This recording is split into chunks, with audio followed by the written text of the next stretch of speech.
مولاي صل وسلم دائما أبدا على حبيبك خير الخلق كلهم مولاي صل وسلم دائما أبدا على.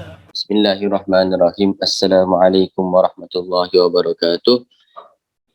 Bismillah, alhamdulillah, nahmaduhu wa nusalli wa nusallim ala rasulihil karim, amma ba'da.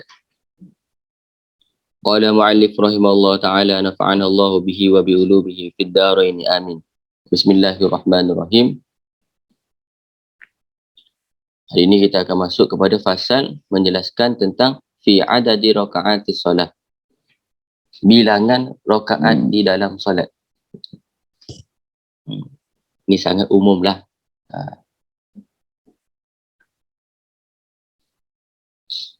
Bismillahirrahmanirrahim. Wa raka'atul faraid ay fi kulli yaumin wa lailatin fi salatil hadari illa yaumal jum'ati 17 raka'atan.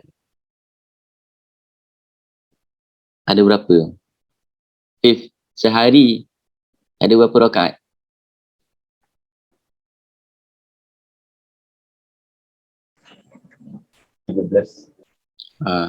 Jadi setiap semua rakaat, maksudnya jumlah rakaat solat fardu tiap-tiap hari sehari semalam fi solatil hadar, pada solat yang di rumah, maksudnya bukan masa safar, illa yaumal jum'ah, kecuali hari Jumaat adalah 17 rakaat. Sehari itu ada 17 rakaat. Jangan sampai 17 rakaat ni kurang kalau kita bukan dalam keadaan musafir. Kalau musafir, lain lagi. Amma yaumal jum'ati, adapun kalau hari itu adalah hari Jumaat, fa'adadu raka'atil faraid fi kulli yaumiha 15 raka'atan.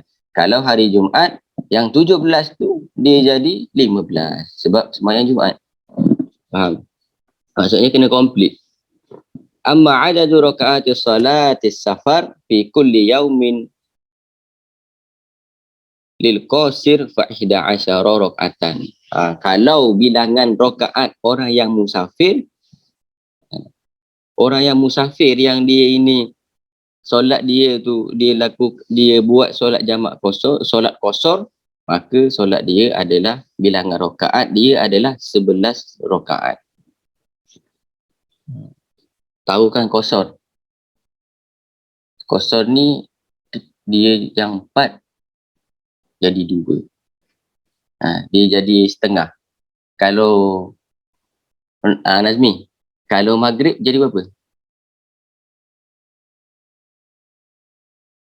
Maghrib tetap 3 Tak 3. Ifan, kalau subuh kosor jadi berapa? Tak 2 Ustaz. Tak 2 juga Dia tak ada 1 kan. Kan kosor kan dia jadi setengah.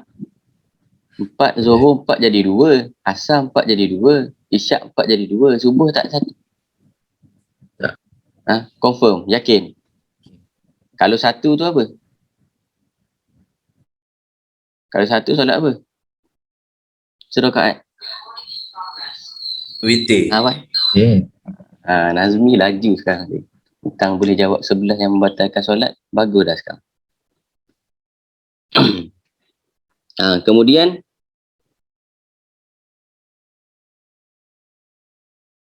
fiha arba'un wa thalathuna sajadatan wa arba'un wa tis'una takbiratan wa tis'una tasyahadat. Jadi setiap dalam 17 rakaat tadi tu kena cukup 34 kali sujud. Sujud ada 34. Selain 34 kali sujud tu apa lagi? 94 kali takbir. Dan 9 kali tahiyat. 10 kali salam. 153 kali bacaan tasbih. Tengok. ulama dia kira. Kalau kita tak pernah terfikir nak kira. Sehari tu berapa kali saya sujud ah? Sehari tu berapa kali saya takbir ah? Nak kata kurangnya beri perhatiannya saya ni kepada solat. Sampai kan tak pernah. Sujud kita sujud sehari tu. Sujud sehari tu 34 rupanya. Tak pernah kira. Kemudian jumlah rukun di dalam solat ada 126.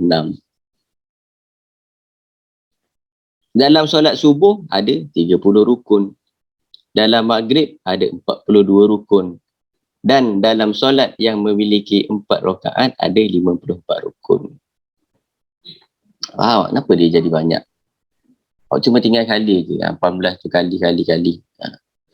Kemudian waman ajaza anil qiyami fil faraid. Kemudian beliau menjelaskan lagi, barang siapa yang tak mampu untuk berdiri di dalam solat fardu limasyaqqatin, sebab ada masyaqqah, ada kesusahan, talhaquhu fi qiyamihi, ada kesusahan yang dia ni tak dapat untuk berdiri, maka macam mana solat dia? Solat jalisan, maka dia boleh solat dalam keadaan duduk. Ai ala hayati sya'a, maksudnya ikutlah dia nak duduk macam mana. Dia nak duduk bersila ke, dia nak duduk macam tahiyat awal ke, walakin iftirashuhu fi maudhi'i qiyamihi afdalu. Akan tetapi duduk secara iftirash. Duduk apa? Duduk tahiyat awal. Fi maudhi'i qiyamihi, ketika waktu untuk berdiri itu adalah lebih utama min tarabbu'ihi fi azhar, daripada dia duduk tarabbu'. Duduk tarabbu' ni duduk bersila.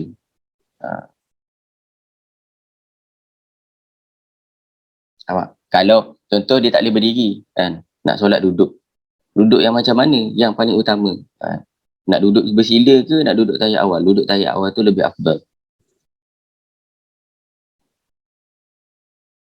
Kemudian waman ajaza an julusin, waman ajaza anil julusi solat muttaji'an. Tadi tak boleh berdiri, bagi solution duduk.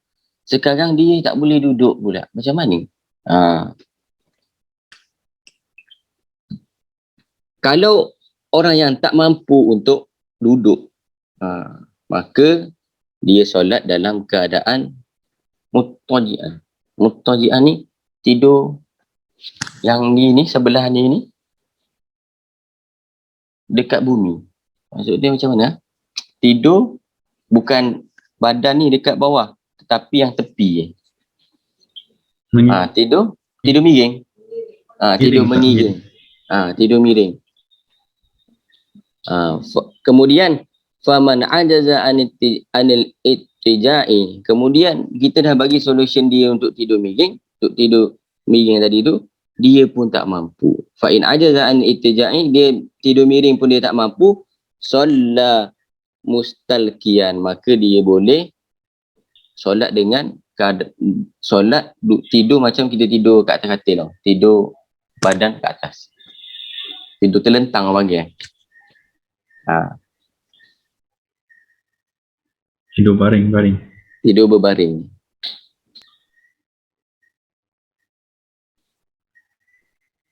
Dia tidur berbaring ala zahrihi wa rijlaluhu lil qiblah.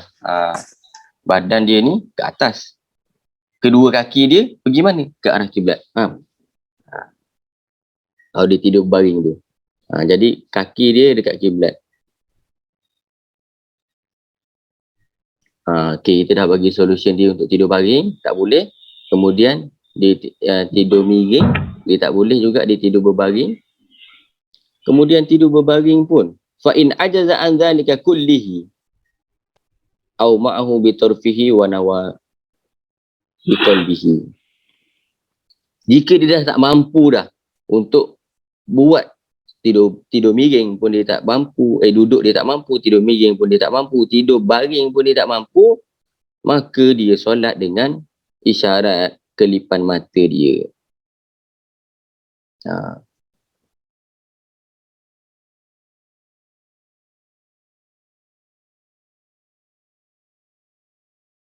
Wa yajibu alaihi istiqbaluha biwajhihi bimawdi'i syai'in.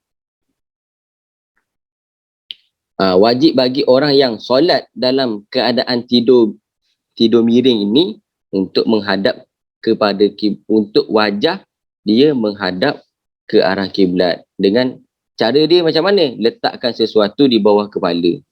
Dan dia memberi isyarat menggunakan kepala dia untuk rukuk dan sujud. Letak bantal ke kiblat tu, masa nak rukuk, masa nak sujud tu, dia bagi isyarat. Sebab macam mana dia nak rukuk. Faham tak?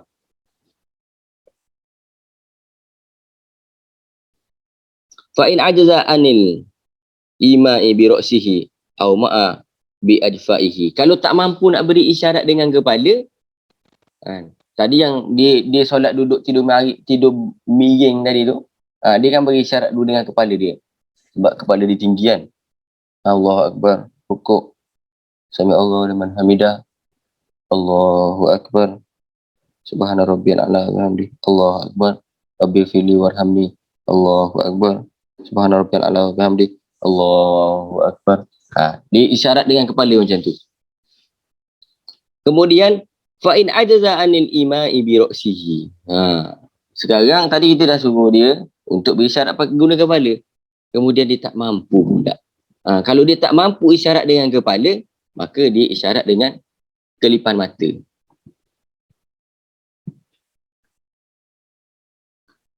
Fa in ajaza anil ima'i biha ajra arkanus solah ala qalbihi wala yatrukuha madama aqluhu sabitan. Ni kita dengar Kalau dia tak mampu untuk memberi isyarat dengan kelipan mata, nak kelip mata pun dia tak boleh dah. Mungkin dia koma, tapi dia hidup lagi koma tu. Orang koma hidup lagi. Dia dengar, tapi dia macam mati suri.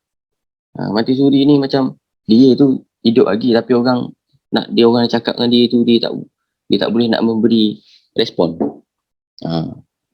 Sakit tu. Kita cakap dengan orang tapi orang tak respon. Faham? Tak ada respon. Kemudian mana tadi? Kalau dia tak mampu untuk beri isyarat dengan mata, maka dia wajib untuk melaksanakan rukun-rukun solat itu di dalam hati dia. Dah dia tak boleh bergerak, dia koma. Tapi dia sedar, saya tak mati lagi ni. Dia koma. Ni. Wala yatrukuha madama aqluhu sabitan. Dia tidak boleh meninggalkan solat selama mana akal dia masih berfungsi. Kita tengok begitu pentingnya solat ni, walaupun sampai kita dah tak boleh nak bergerak, nak kelip mata pun tak boleh, tapi selagi akal masih ada, tetap ada kewajipan untuk kita melaksanakan solat. Jadi solat ni bukanlah satu perkara yang main-main. Ada berapa rakaat je? 17 je sehari. Tapi 17 tu kalau Allah tak beri taufik, kadang-kadang tu terlepas pandang.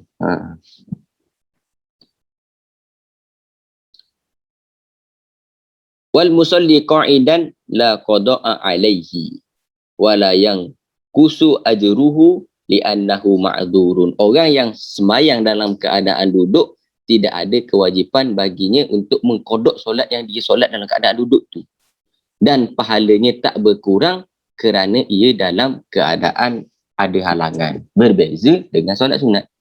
Kalau solat sunat, solat berdiri 100 hasanah, solat duduk 50 hasanah. Amma qauluhu man shalla qa'idan falahu nisfu ajri qa'imin.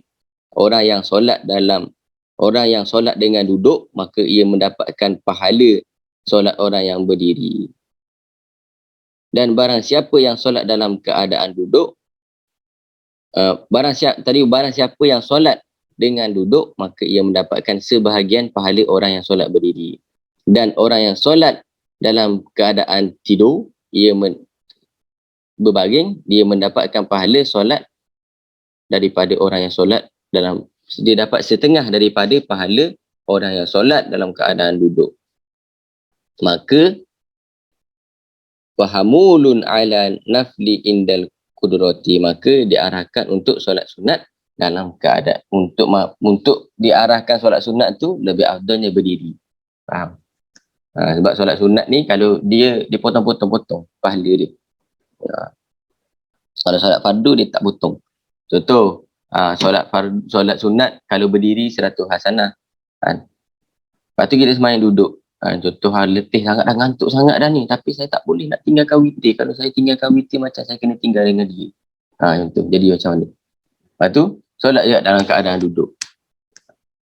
Dapat 50.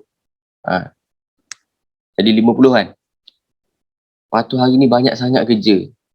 Tak witir lagi. Bagi sekejap. Okay. Sembahyang. Sembahyang sunat witir. Dapat 25. Faham?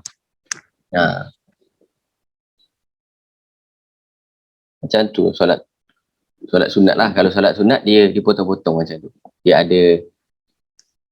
ada potongan. Kalau solat fardu tak. Sebab apa solat fardu dia tak sama macam solat sunat tadi tu? Sebab solat fardu tadi kan, sebab dia ada halangan. Dia tak mampu. Sebab tak boleh. Kalau kita tak ada halangan, kita nak solat duduk. Contoh. Hari ni saya nak solat duduk. Zuhur ni saya nak solat duduk lah. Tak boleh. Sebab solat dalam keadaan berdiri ni, pertama dia kena solat dalam keadaan berdiri bagi yang mampu. Maksud, kalau mampu kena berdiri. Kalau tak mampu berdiri baru duduk. Tak boleh. Saya mampu berdiri tapi saya nak duduk. Tak boleh. Faham? Ada yang nak tanya? Ya?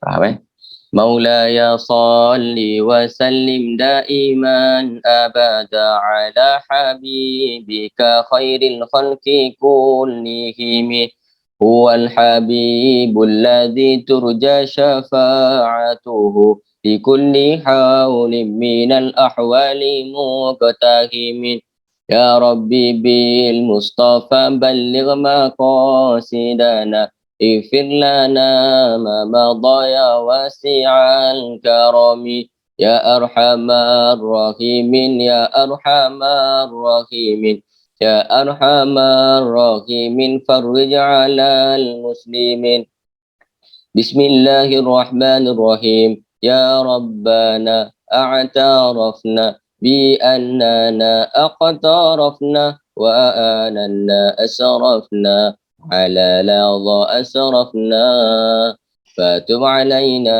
توبة تغسل كل حوبة واستر لنا الأورات وآمن الروعات يا ربنا اعترفنا بأننا اقترفنا وأننا أسرفنا على لظى أسرفنا واغفر لوالدينا ربي ومولودينا والآل والإخوان وسائر الخلال يا ربنا اعترفنا بأننا اقترفنا وأننا أسرفنا على لظى أسرفنا فضلا وجودا منا لا باكتساب منا بالمصطفى الرسول نحظى بكل سولي. Ada satu soalan yang saya tak jawab lagi. Kalau ada kekeliruan dia dalam solat pasal wanita tu, tepuk tangan tu kan, dia tegur, dia boleh buat semampunya. Maksudnya kalau dia tak ada tangan, tak payah, dia tak mampu. Kalau ada tangan dia sakit, dia tak boleh nak buat, tak apa. Maksudnya semampunya dia. Kalau dia mampu baru dia boleh buat benda tu. Sama macam contoh laki kena sebut subhanallah, tapi dia tak ada kemampuan, dia bisu. Takkan dia nak itu. Dia semampunya. Faham? Siapa tanya itu? Fira.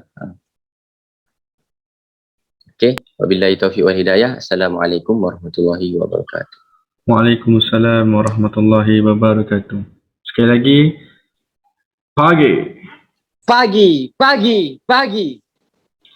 Assalamualaikum warahmatullahi wabarakatuh. Sekali lagi. Waalaikumsalam. Alhamdulillah. Okay, baik. Sihat semua, Alhamdulillah, syukur. Ustaz, satu soalan ni nak tanya ni. Kalau dia solat dalam keadaan niat tadi, yang kata dalam niat ni, maksudnya otak dia masih berfungsi, dia tak mampu nak buat duduk, tak mampu nak buat baring, mengiring dan sebagainya. Akhirnya dia solat dalam keadaan niat. Bila niat tu, nak ambil solat tu macam mana? Dia kan tidak sedar, tak boleh bercakap, tak boleh buat apa kan. Tapi otaknya masih berfungsi. So dia perlu solat. Tapi kalau solat tu kan kewajipannya kena ada solat. Jadi macam ni. Dia bukan solat niat. Dia solat dengan lintasan hati dia je. Dalam hati dia baca Fatihah, dia rukuk, dia sujud. Dia membayangkan dia tengah solat. Dia tu solat dengan hati. Tapi solat ni dia perlu kepada keadaan suci, betul? Maka seperti yang kita tahu, seperti yang dah kita belajar, wuduk itu boleh tak kita wakilkan kepada orang lain? Boleh. Jadi setiap waktu solat, nak masuk solat, orang yang jaga dia tu kena ambil wuduk untuk dia. Walaupun kita husnuzon, kita dah ambil wuduk kan, dia solat. Macam tu. Itu kewajipan untuk kita yang menjaga ahli waris kita yang dalam keadaan koma macam tu. Baik, Alhamdulillah. Ilmu baru. So kalau kita kena ambil berat untuk ambil air solat, tapi niat tadi ambil air suci tadi, ambil solat tadi, niat untuk mewakilkan kepada si koma. Kita niat untuk wudukkan dia. Baik. Sebab orang yang berhadas besar pun, bila dia disucikan oleh orang lain pun boleh. Contohnya jenazah, dia dah tak mampu untuk membersihkan orang mati di hadas besar. Tercabutnya nyawa, hilangnya akal dia. Orang bila hilang akal, dia kena mandi wajib. Bila dia dah sedar kan, dia kena mandi besar. Orang yang jenazah pun sama, dia kena mandi besar. Tapi dia tak mampu. Orang yang hidup, mandikan dia, hilangkan dia punya, angkat dia punya hadas besar, apalagi ada kecil. Maka boleh untuk wakilkan. Tapi kena ingat, kalau ketika wakilkan wuduk, kalau 4 orang, kena tertib. Jangan 4 sekaligus jalannya. Awak basuh kaki, saya basuh muka, awak basuh tangan, tak boleh. Dia kena tertib. Basuh muka dulu, basuh tangan, basuh kepala, baru basuh kaki. Macam tu. Ni Islam telah. Terima kasih, Ustaz.